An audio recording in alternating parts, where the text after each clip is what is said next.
First, let me just start with this. Women cheat too. Yes. A lot. Because our sisters are doing better does not mean that they are doing well. So many women are talking about they are raising their sons by themselves. And those sons go on to be cheaters too. Women are attracted to these guys who just have money but no manhood. What does that teach this guy? But if you make it a requirement that your man still out-earns you, you are asking for patriarchy.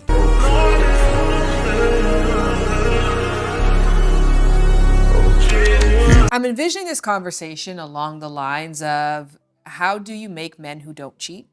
Because I think the way that our society conditions men, it's when we talk about setting people up to fail in the ways that entertainment industry sets up marriages to fail and then shames them in the tabloids and, you know, makes them into these terrible people for basically falling for the bait that they have continuously put in front of you over and over again.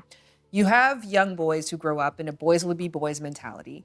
They don't ever learn about impulse control. They never really have a need for it because we don't think that their safety's at risk. We don't even arm them with the tools that they need to make themselves emotionally safe because we are just hyper-focused on their physical safety. And then to the point we were chatting about earlier is that for men, there's so much pressure from each other to validate yourself through women, through your ability to acquire more women, to hunt more women, to get more women. So for so long of your life, you're just told, like, boys will be boys, do what you gotta do, and the more the merrier. The more women you get, the better off you'll be, the better man you'll be, the more congratulated you'll be, the more successful that you'll be, the more you'll be admired. Then you get into a relationship and the rules switch instantly. You have no navigation system, you have nobody who's ever taught you before about impulse control, and if you cross that line, the world turns against you. And all of a sudden now, even though you've been set up to make this decision, you make that decision, everybody just looks at you and say, you're a shit human being, you're a terrible man, you're an awful guy. And then we start the conversation there, actually. Right. That's where the conversation begins around, like, how do we reform you? Once he's devastated his life. Yes. Yeah. I think, so this is an extremely nuanced portion of the conversation. Because first, let me just start with this. Women cheat too. Yes. A lot. Statistically less. Oh, I love how you started that off because here's the thing about it. We all know that the narrative is that men sleep around a lot, but at the same time, there's a large majority of men that actually don't. You don't have to choose the guys who are promiscuous or who love to sleep around with a lot of women. You can choose the guy that will worship the ground that you walk on, but it's still a choosing factor that goes into play. A lot. Less, but a lot. Now, let me just say this. Because our sisters are doing better doesn't mean that they're doing well. Yo, he flipped I'm going to look the at script. all the cameras on that one. He flipped the script. Because our sisters are doing better does not mean that they are doing well. And the reason why I highlight that is because we are in a time where men are under attack on a number of different levels that are very interesting. On one hand, we're telling our men that they are unnecessary. I'm independent, I could do this all by myself, I don't need you. Let me just say this loudly. Men do not stay in places that they are not needed. Facts. The quickest way to get rid of a man, if you have one, is to communicate to him that you don't need him. True. Quickest way to lose him. The quickest way to not attract a man is to communicate to your environment that you don't need one. Men go, bet. We only inhabit spaces where we are needed. Yes. Now, when I say needed, we know that you can take care of yourself. Can I tell you a funny joke? Just quickly, just on that note, one of the most consistent places that I've been hearing women meet men Yes. is in Home Depot Yo. looking confused. Yo. When Wow. she goes in that space and she's in the spot we ain't got, Home Depot, you better come with some money right now because we mentioning you, okay? Word. Okay. But if you go to a home improvement space and you are a woman looking confused and that man sees you, He gets to be a hero for you at a time where he is being deactivated by constantly being told he is unnecessary. That's real. He is not needed. Well, what do you want him to do with that? There is no... Sean is definitely confused right now because she asked about raising men that don't cheat, and he is definitely keeping it very real right now with the whole totality of the conversation. No reason why anyone has a past to cheat. With that being said, when I speak to women who have been cheated on, I say, what did you say when you found out about the woman that he cheated with? When you saw her, what'd you say? You said, I can't believe he cheated on me with that. Well, let's talk about what that is. That made him feel necessary. That made him feel needed. How did we arrive in this space? Most of us are taught when we don't have a real navigation system to teach us about what manhood is. We are actually taught the principles of masculinity, but they are presented as the principles of manhood. Principles of masculinity. How many women can you sleep with? How much money can you make? And how much can you bench press? Meaning, how strong are you? Yes. That's actually what most guys are taught manhood is. Those things have absolutely nothing to do with manhood. I know a whole bunch of great men that can't bench press over 100 pounds. Wow. That's I true. know a whole bunch of great men that haven't slept with a lot of women. I know a whole bunch of great men that don't have a lot of money. So all of those things have nothing to do with manhood. They can be included, but really, they are more principles of masculinity than they are manhood. So many women are talking about they are raising their sons by themselves. And those sons go on to be cheaters too. I love how he brought this full circle. And I know everybody was shocked that he brought up women cheat too, but he went full circle to say that a lot of these cheaters are still being raised without real good fathers in their lives, with a family. They were raised by a woman. I'm quite certain that that woman told them, don't be a cheater.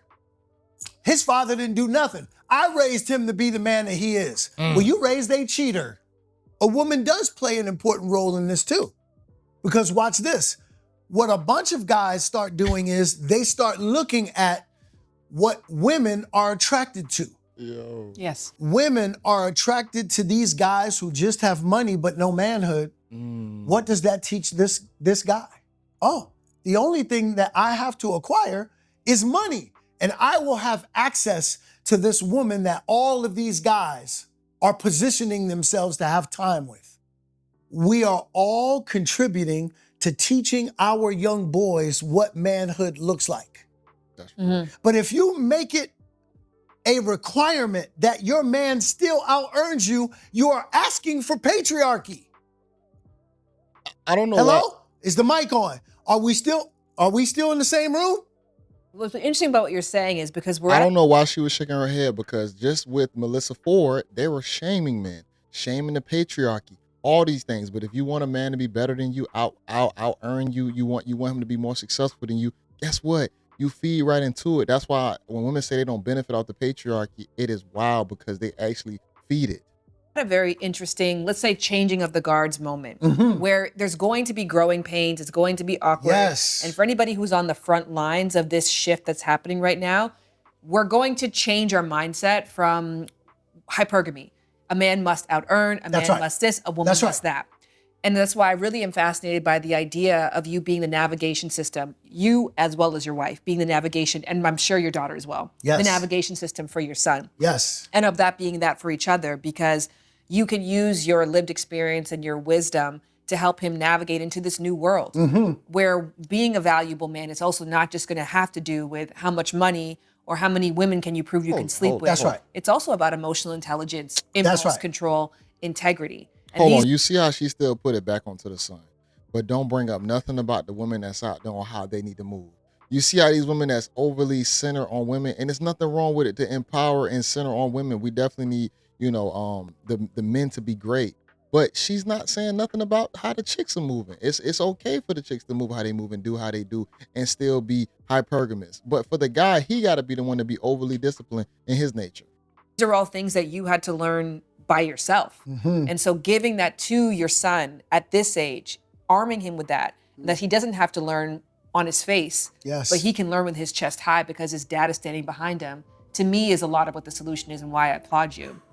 Now, I want to go back to the story that you told of learning about that warped door and how to fix it.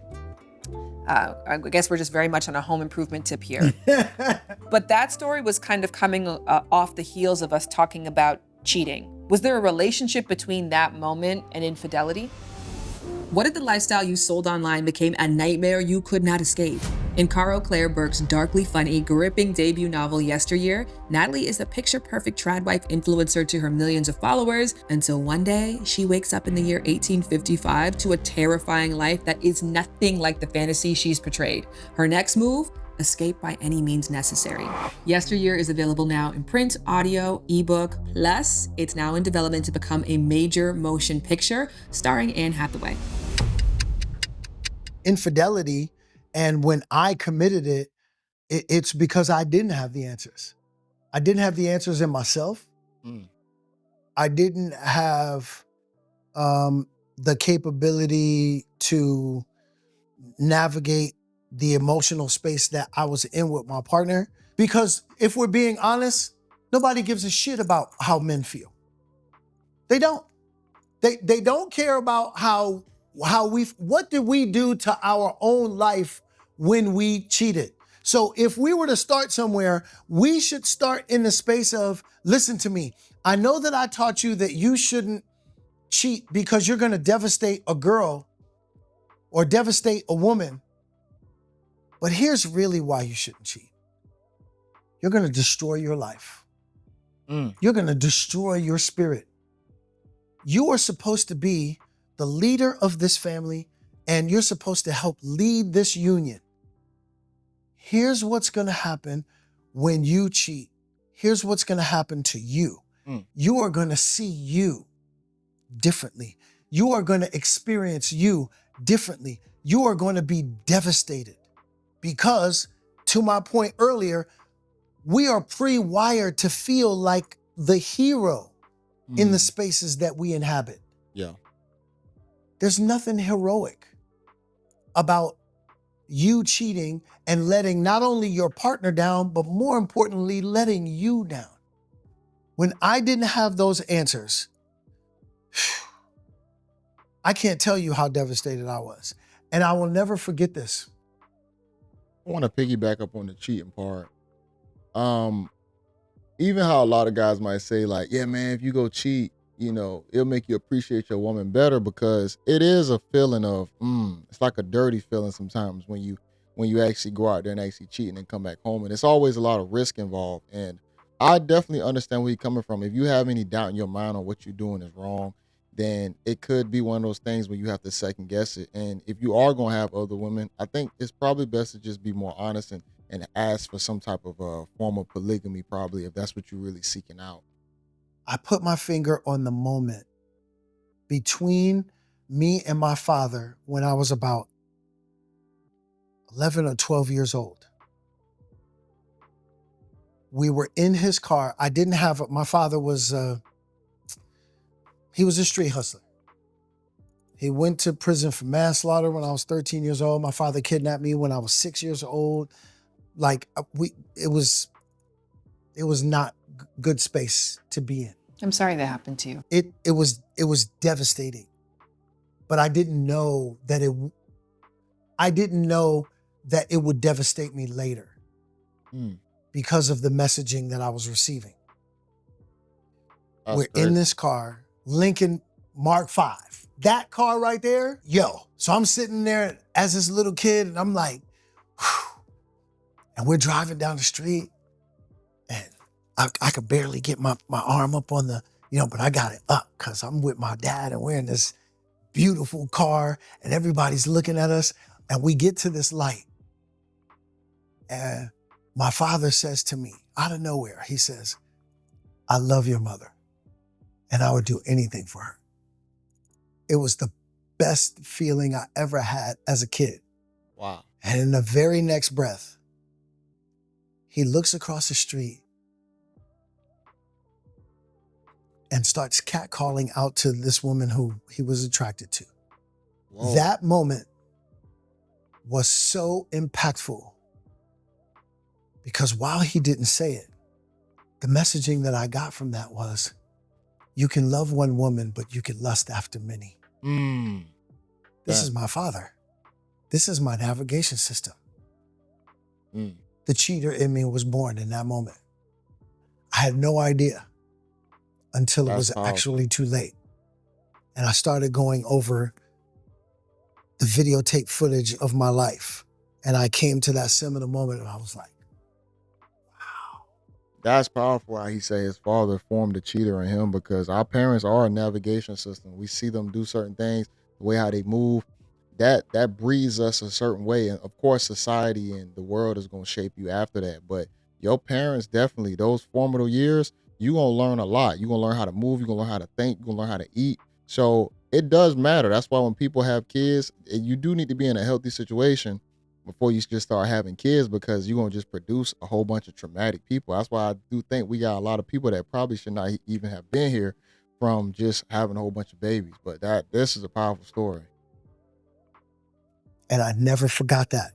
And so now, conversely speaking, when I'm talking to my son, because I got that messaging, the messaging that I need to give to my son now is, this is how you show up as a man.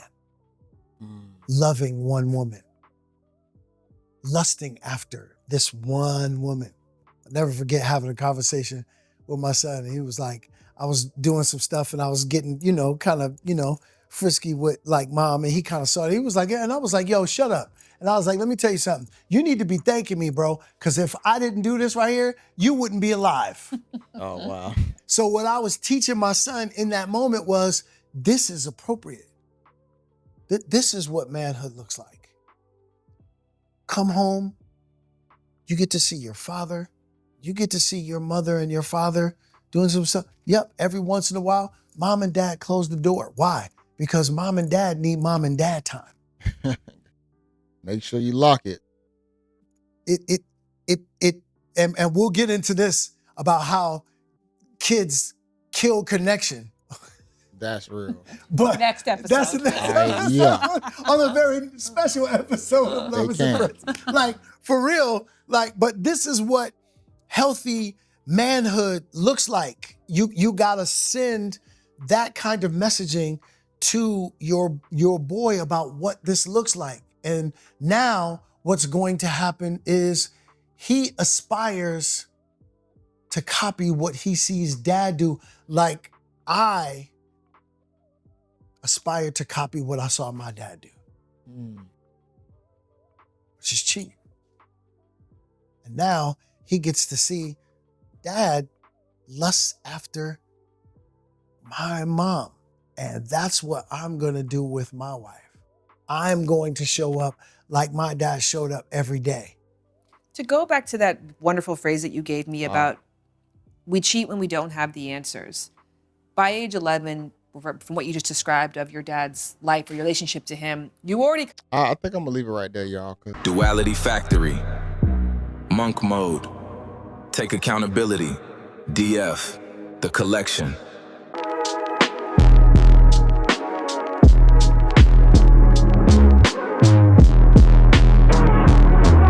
I don't want this to be too long. And y'all make sure y'all watch the rest of this in its entirety. But it just made me reflect back as a young man myself. And you watch your father, and like you said, you just know your father knows how to work, and do more work, and get women, and you feel like that's really the only blueprint to follow. And then let's say you get raised by only a woman, and you only know the struggle of a single mom. So I think a lot of us are dealing with broken family situations where we don't have people to actually learn from. And then we have to seek out guidance maybe from other older males. If you all look at myself as possibly one, or just other men in your life, that have paved a certain way that you might want to follow. But the thing about it is we all going to be very different people. We all going to have different pathways. For some, you might deal with more women, and it might be okay. It might work out for you. For others, if you know deep down in the back of your mind that you only want one, then you have to follow the guidelines to only have one. And listen to people like Dondre, Dondre Whitfield. Those are gonna be the people you need to listen to when it comes down to being a monogamous relationship. But I still think there's a large majority of guys that want to be in a monogamous relationship. I think a lot of guys will be okay with just one woman. I hate to say it, the market out there for the women, it's not high. It's just a little bit different. And you got to think about it. We put all these factors into being attractive. They're not just looking at any and every guy. Those attraction triggers, they actually like the guy who can get more women. So I understand 100% where he's coming from. But he's still only pointing out the one side, which I love that he brought it back to the women. And he did that on purpose. He did that not to overly focus on the men. She wanted him to just say, how do you not raise cheaters? But it's take two to tango. The mother shapes that son or daughter as well in the growing years. The choosing process of who you let enter inside of you, if he is a qualifiable man to raise a family. Raise children to be respectable children, respectable adults. So it's multi-layered levels to how this whole cheating thing really exacerbates itself. And we start just producing more broken people. So Miss Shine, this shit was hilarious because, like I said, I reacted to the Melissa Ford breaking down about her age, and she was on the man hating side. It was wild. Like this one, she was like a church mouse. She didn't say anything. She was just no rebuttals, just nothing. So I'm glad that she just let him talk, but it wasn't the same energy that she had from men during the Melissa Ford interview. But I think us as guys, man, like I said, you're gonna have to move based off the life you want to live. Even hunting a whole bunch of girls, you'll see that hunting a whole bunch of women will be cumbersome and draining. So, see, life is gonna sit you down. If you goofy, if you always hunting, you will see that you will not live the reality that you want. Because those guys who you see maybe getting a whole bunch of women, they're doing it in a space to where they may be getting a bunch of women, but they still living a lifestyle that's not, conducive to a safe one. If you in the industry, you gotta think about the vultures that you always around. Like I said, it just depends on what you really gonna prioritize. And you gotta take the pros with the cons. But like I said, I still think a large majority of guys would love to just be with a one woman. Now, the journey of cheating, it is a difficult one. I have been there before, so I'm not gonna sit right here and try and preach like, it's just a cakewalk. It is hard, especially in the time when you can see a lot. But you gotta pick the times, shake and move for what's right for your situation, and move accordingly. That's all I can really tell you. I can't give you no advice on that part. That's gonna be something you gotta figure out. But you gotta go back what's in the back of your mind and what you really want. You gotta be true to yourself at that point. It's the best advice I can give to that. Well, I can't tell you how not to cheat or to cheat because I'm not gonna do that. But you gotta balance it out for what works for your life. But this interview was amazing. Please watch this in its entirety. DeAndre Whitfield, I reacted to him on Truth After Dark, the Paul Pierce podcast, and that interview was amazing. I'll make sure I have that link at the end of this as well, so y'all can actually watch that as well. Also, make sure you get the merch. The link, it will be in the description. The Duality Factory got some great styles in there. Anybody who actually purchases the merch, there'll be shout outs, community posts, so on and so forth. If you're actually interested in it, definitely if you want to support the channel, support me, greatly appreciate it. But this is your guy JayBReacts. Make sure I like the video, hype the video, comment below, and until next time, y'all, peace.